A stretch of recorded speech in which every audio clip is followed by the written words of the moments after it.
trip wizard did us wrong on this trip.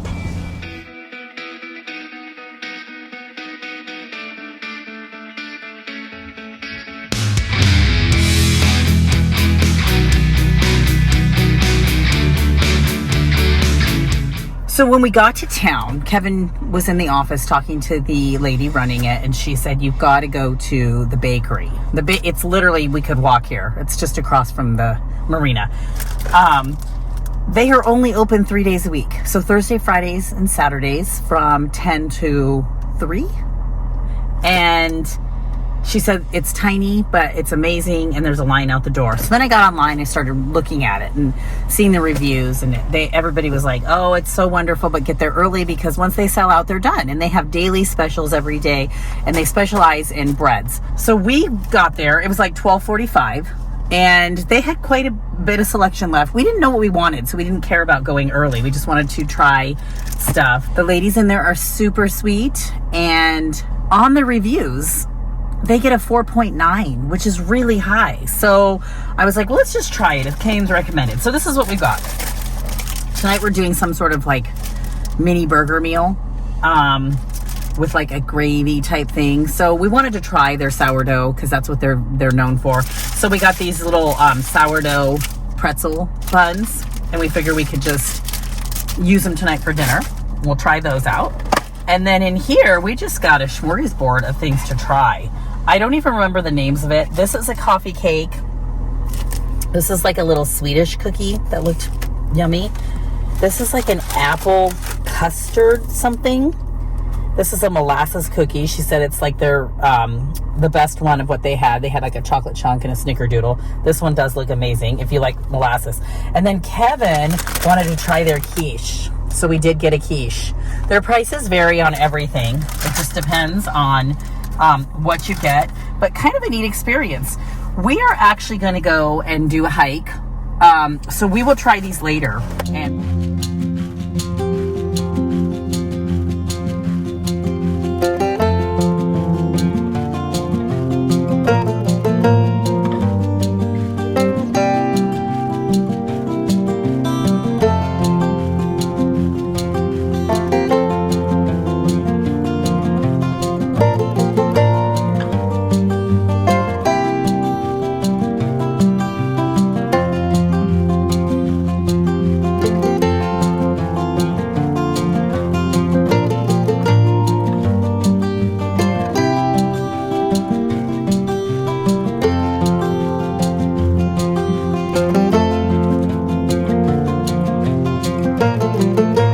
So today is road tripping day. We are leaving Waldport and we are heading inland, away from the ocean, away from the coast. It's been an amazing 6 weeks on the coast, but it's time to go. We're heading in. We're going to Klamath Falls, to Crater Lake, and Larica's uncle lives there, so we're gonna have a little bit of family time.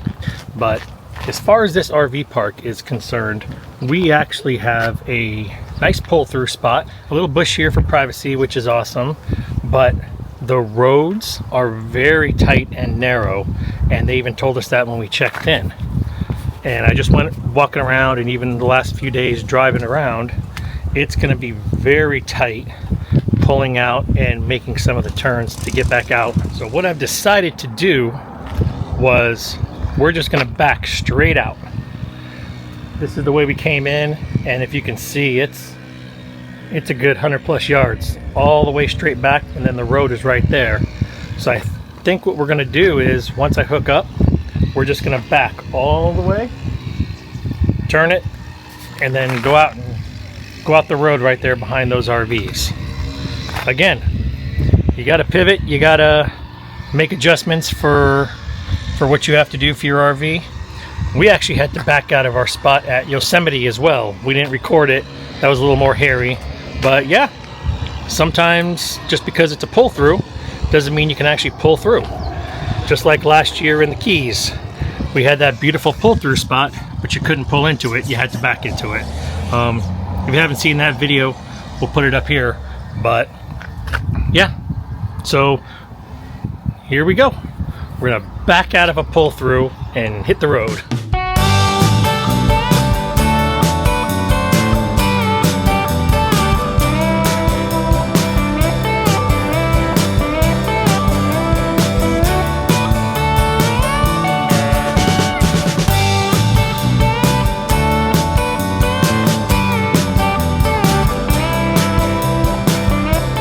Trip Wizard did us wrong on this trip. Oh my goodness. Didn't we just talk about this? I did talk about this, and we were going, and it was a nice little scenic route, we thought it was, and then all of a sudden we got on this road, and we passed by one sign back there that said back road scenic route. And I mean, don't get me wrong, it's a beautiful drive if I wasn't towing the RV. I mean, it is a one lane, no center stripe, and trees hanging everywhere. I mean, obviously I do think big vehicles go through here because the trees are high enough, but we're going like 20 miles an hour for 20 something miles. Just going through the backwoods here. Supposedly this is gonna catch up to a freeway somewhere, so I don't know. I really don't know what other route there would be, because the normal GPS said to go a different direction, but I'm always gonna trust Trip Wizard, but this is something else. I've never towed the RV through something like this. I'm thinking about might have to get a Garmin RV and use that in addition to the Trip Wizard and the normal GPS to kind of compare all of them. I know a little bit ago we talked about RV Trip Wizard routing people in weird directions and everything, but do me a favor, leave me a comment. Let me know what you think. Should we go with a Garmin now? Because this is twice in about 3 weeks something like this has happened where it's a weird roadway.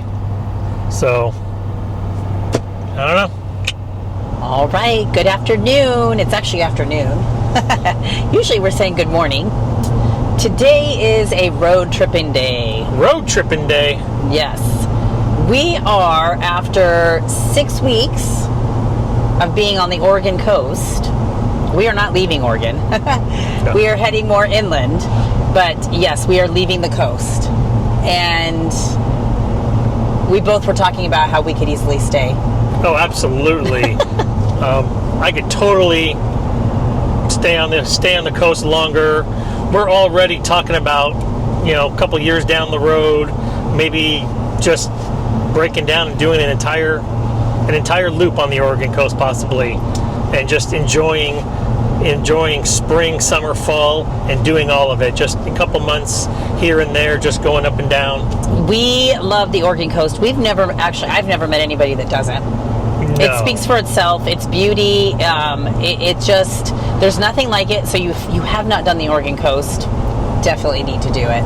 Yeah, and we used to spend a lot of time in San Diego, Carlsbad, on the beaches there, and it's just different. It's just such a different feel and a different vibe, because the beaches aren't like you see in Southern Cal, where people are laying out and umbrellas and towels and sunning themselves or anything like that. These beaches are almost events or destinations because of the sheer beauty and magnificence of it. Yes. Now, in the summer, people may lay out. We don't know that. We've actually not done the Oregon coast in the summer. We're usually on the shoulder seasons. So, we might be wrong there. But I do feel like you're right. The majority of people going to the Oregon coast, you're spending time on the beach, but it's so different than when you're in, say, San Diego or Southern Cal, like Kevin said. Because you're there to see the beauty that is the Oregon coast, and it is truly magical. Yeah. So we have had an incredible 6 weeks on the coast, and we've done a lot. Oh my gosh, yeah, we've stopped at more pull-offs and scenic views and done more scenic drives and roads and you name it. I mean, I feel like we've been here forever. So, and I know we've done a lot. Trust me, we have the pictures to prove it. Yes, and that is one of the things that when you were visiting the Oregon coast, take the time to stop at all of those little outlooks and different nooks and investigate what's near you, and don't be afraid to drive. It's so worth it. There's so many different viewpoints and gorgeous things to see out there. You can really go exploring. My uncle lives in Klamath Falls, so we're going to spend some time with family. I haven't seen him in how many years, you think? About 15. Yeah, I think we were talked. talking close to 15 years, so I'm excited to see him. We love Oregon, so whether we're on the coast or not, it's just beautiful. The greenery, it's going to be cooler than Arizona, that's for sure. Yep. And so we're just going to spend some amazing time still exploring this amazing state. Yeah, and the weather is warmer up in this area, so with any luck, we'll be busting out the kayaks and the e-bikes and really get our outdoors on. Okay, so as you guys saw in the Yosemite video, Kevin had a blowout on his e-bike. When we got to Brookings, Oregon, he took it to a bike place and they repaired it. And it wasn't cheap. $50. $50. $50 is $50. I mean, I don't know what that runs anymore.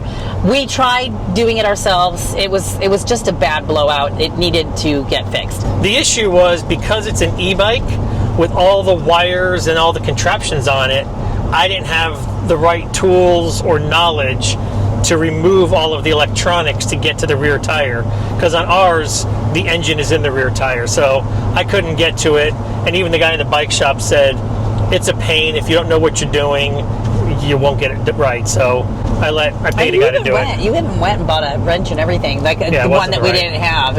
It just didn't work. So we got it fixed, and then when we were loading up, we took it out in Brookings. We took the bikes out in Brookings, and we did a bike ride one day. And then when we were loading up to leave and go to Waldport, Kevin noticed that his bike was flat again. So while we were in Waldport, we went to Cape Perpetua. If you guys have not been to that state park, it's beautiful, beautiful hikes there. One of our very favorite hikes is there. What is it called again? The Oregon Coast Trail. The Oregon Coast Trail. It's just beautiful because, like we always say when we're on the coast of Oregon, you get to be, and actually Waldport is, what is their little saying on their sign?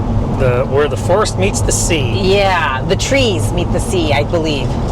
Something like that. And it's so true. It should be Oregon's theme, actually. The Oregon coast theme. But you're on these hikes, and it's just beautiful. You are hiking. It's green. It's beautiful. It smells wonderful. And you look over, and there's the beautiful ocean going. So, it's one of my favorite things. We talk about it all the time. But in Cape Perpetua Park, they have a bike trail, which we were so excited to do. And there were no bike shops around for Kevin to get this fixed. So we got to get this bike issue fixed. We got to get this tire down and squared away so in the future we can ride. That is one place we will definitely be going back to do the bike trail, in my opinion. Oh, yeah. And we actually had the tire checked when I had the guy fix it the first time. He checked the rim, he checked the tire and everything else to make sure nothing was stuck in it. So I know that's always the first thing. A buddy of mine who's a big biker, John, if you're watching, he texted me and said, oh, you need to check the inside. They did all that. So I don't know if it's just dumb luck or what's going on. So I bought some slime, and I'm going to try to slime the tire when we get to our next destination and see if that works. And if not, I've already looked up. There's a bike shop here in Klamath Falls, and I guess we're going to do it again. Yeah, we got to get it figured out because we are missing riding our e-bikes. And if there's ever a place to ride e-bikes, it's the Oregon coast. Yeah. Actually, not the coast so much because their bike trail is actually on the 101. It's on the 101, which scares me to death.